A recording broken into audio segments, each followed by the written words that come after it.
Bulletin में सबसे पहले बात करते हैं आज बाजार के हाल की। तो कारोबारी हफ्ते के आखिरी दिन बाजार सपाट बंद हुआ।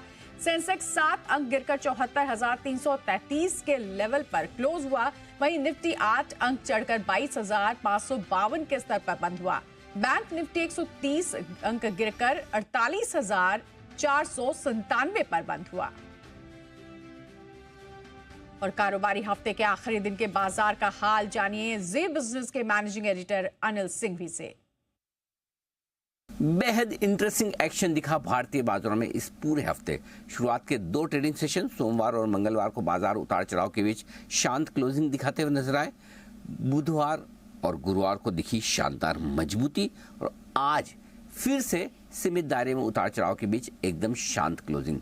अमेरिकी बाजारों से लगातार दूसरे दिन कमजोरी के संकेत है। गिरावट तेज होती दिखी अमेरिकी बाजारों में, स्पेशली कल नैस्डैक काफी तेजी से टूटा। ट्रंप के टैरिफ वॉर को लेकर अमेरिकी बाजार बड़े परेशान और हैरान है। अब उन्हें खुद को चिंता हो रही है टैरिफ वॉर को लेकर और वो अमेरिकी बाजारों को कमजोर कर रही है। लेकिन हमारे बाजारों के लिए ग्लोबल संकेत काफी बेहतर थे। एक अमेरिका की कमजोरी को छोड़ दें तो डॉलर इंडेक्स का 104 के नीचे आना एमर्जिंग मार्केट्स के लिए, कमोडिटीज के लिए, मेटल्स के लिए बहुत अच्छी खबर है। इसके अलावा कच्चा तेल $70 के नीचे बना हुआ है 3 साल के निचले स्तरों पर। यह भी कोई कम अच्छी खबर नहीं, बढ़िया है। अमेरिका में बॉन्ड यील्ड 4-4.25% की रेंज में है, यानी कि वहां पर अच्छे संकेत ही। सो ओवरऑल संकेत वहां अच्छे हैं, लेकिन हमें तो अपने संकेत चाहिए।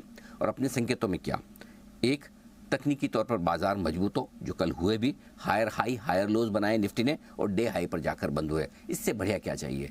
दूसरा, एफआईज की तरफ से बिकवाली कम हो और लोकल फंड्स की खरीदारी बनी रहे। सो कल के सेशन में एफआईज ने कैश मार्केट में बेचा जरूर, लेकिन उससे कहीं ज़्यादा मिलाकर इंडेक्स और स्टॉक फ्यूचर्स में खरीदारी की, यानी कि नेट एफआईज की तरफ से खरीदारी का आंकड़ा लंबे समय बाद देखने को मिला, छोटा ही सही। और छोटी खरीदारी घरेलू फंड्स की भी आती हुई दिखी। तो ये संकेत जो थोड़े थे वो पॉजिटिव साइड पर थे। तो हमने ये डिसाइड किया कि हम नेगेटिव नहीं, पॉजिटिव साइड पर संकेतों पर ट्रेड करने की कोशिश करेंगे।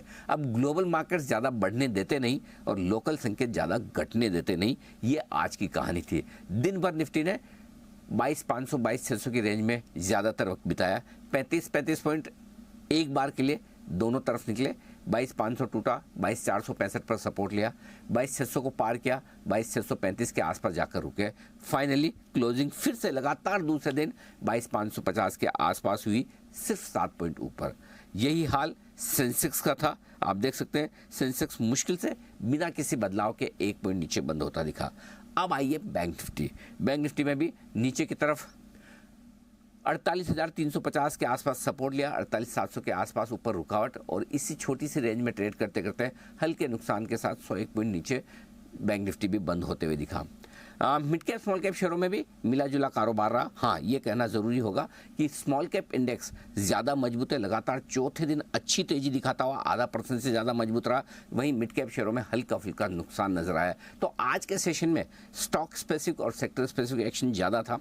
IT शेयरों की कमजोरी की वजह से बाजार पर दबाव बना रहा, लेकिन अकेला रिलायंस टॉप गेनर बनकर 3% से ज़्यादा मजबूत होकर निफ्टी को गिरने नहीं देता। बैंकिंग शेयरों में मिला जुला कारोबार, कच्चे तेल की गिरावट की वजह से तेल कंपनियों में, पेंट कंपनियों में, एविएशन कंपनियों में खरीदारी और डॉलर इंडेक्स का कमजोर होना मेटल शेयरों को पसंद आ रहा है और वहां पर खरीदारी बनती हुई दिख रही है। तो कह सकते हैं एक ऐसा हफ्ता जहां कई हफ्तों बाद बाजार ने थोड़ी रिलीफ, राहत की सांस ली और नेट नीचे नहीं हल्के से ऊपर बंद होते हुए दिखे पिछले हफ्ते के मुकाबले।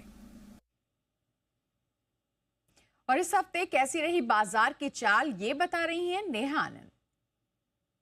देखिए, भारी उठापटक के बीच शुक्रवार के दिन निफ्टी, बैंक निफ्टी, सेंसेक्स ने जो भी बढ़त आज दिन के दौरान बनाई थी वो सब गवा दी और बिल्कुल फ्लैटिश विद अ वीक बायस आप कह सकते हैं यहाँ क्लोजिंग देखने को मिली है। निफ्टी मिड कैप ने भी एक समय दम तोड़ दिया और तकरीबन 250 से 200 पॉइंट्स की गिरावट के साथ ही यहाँ क्लोजिंग दिखी। एकमात्र निफ्टी स्मॉल कैप रहा है जिसने शुरुआत भी अच्छी खासी की और उसके बाद हमने देखा कि यहाँ पर पॉजिटिव टेरिटरी में ही क्लोजिंग होती हुई नजर आई है। अब अगर वीकली परफॉर्मेंस की यहाँ पर बात की जाए तो कई हफ्तों बाद आप कह सकते हैं ये वो हफ्ता साबित हुआ है, या रादर कई महीनों बाद ये वो हफ्ता है जहां हमने पॉजिटिव कमाई होते हुए देखी है। निफ्टी की बात करें 2% मजबूती दिखाने में इस हफ्ते कामयाब रहा। सेंसेक्स की बात करें 1300 पॉइंट्स की स्ट्रेंथ इस हफ्ते बनी है। निफ्टी बैंक इसमें हम कह सकते हैं थोड़ा फ्लैट टू पॉजिटिव ठंडा ही रिस्पॉन्स देखने को मिला, लेकिन फिर भी ये हफ्ता पॉजिटिव साबित हुआ है बैंक निफ्टी के लिए। लेकिन जो टॉप परफॉर्मर्स साबित हुए हैं वो तो क्लियरली निफ्टी मिड कैप और स्मॉल कैप रहे हैं। 3 से 5% की जबरदस्त स्ट्रेंथ इस हफ्ते निफ्टी मिड कैप और स्मॉल कैप दिखाने में कामयाब रही, यानी कि ब्रॉडर मार्केट्स में हरियाली इस हफ्ते लौटी है। अब जरा चुनिंदा स्टॉक्स के बारे में भी जान लीजिए जिन्होंने इस हफ्ते टॉप परफॉर्मेंस दिखाई है। त्रिवेणी टर्बाइन 25% की मजबूती इस हफ्ते देखने को मिली। सन फार्मा में 23.5%, पीटीसी इंडस्ट्रीज, दीपक फर्टिलाइजर 17 से 21% मजबूत होने में कामयाब रहे। लेकिन इस मार्केट में कुछ लूजर्स भी साबित हुए हैं। बीएससी 9% की गिरावट वहां से आई है। आनंद राठी वेल्थ में 7% की कमजोरी दिखी। कल्याण ज्वेलर्स और एमसीएक्स 5 से 6% कमजोर होता हुआ दिखाई दिया। निफ्टी गेनर्स की अगर आज बात करें तो Reliance, Bajaj auto, Nestle, BEL 1.5 से 3.5% मजबूत होते दिखाई दिए। लूजर्स में इंडसइंड बैंक रहा है। एनटीपीसी, श्रीराम फाइनेंस, इन्फोसिस में 2% की करेक्शन आज देखने को मिली। खबरों के कारण कल्पतरु में आज 3.5% की स्ट्रेंथ देखने को मिली है। जना स्मॉल फाइनेंस बैंक, इसके लिए मार्केट आज के दौरान एक पॉजिटिव खबर निकल कर आई जिससे 5% चढ़ा है। जेंसोल में हमने आज 5% की गिरावट बनते देखी। जोमैटो की बात करें तो ये भी आज टूटा है। कुछ टॉप गेनर्स ब्रॉडर मार्केट्स में देखें तो डेटा पैटर्न्स, आइनॉक्स विंड 12 से 13% की मजबूती रही। अनंतराज और अपार इंडस्ट्रीज में भी 7 से 8.5% की मजबूती दिखी।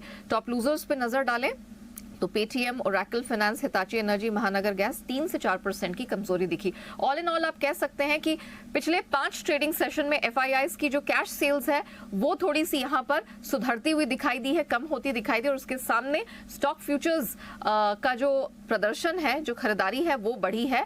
प्लस हमने देखा है कि बहुत सारे पॉजिटिव्स हैं। डॉलर इंडेक्स, कच्चा तेल या यूएस बॉन्ड यील्ड, इसमें जो गिरावट देखने को मिली है ये भी हमारे मार्केट के लिए पॉजिटिव साबित हुई है। तो ऑल इन ऑल ये जो हफ्ता रहा है इंडियन मार्केट्स के लिए, ये अच्छे नोट पर क्लोज होता हुआ दिखाई दे रहा है।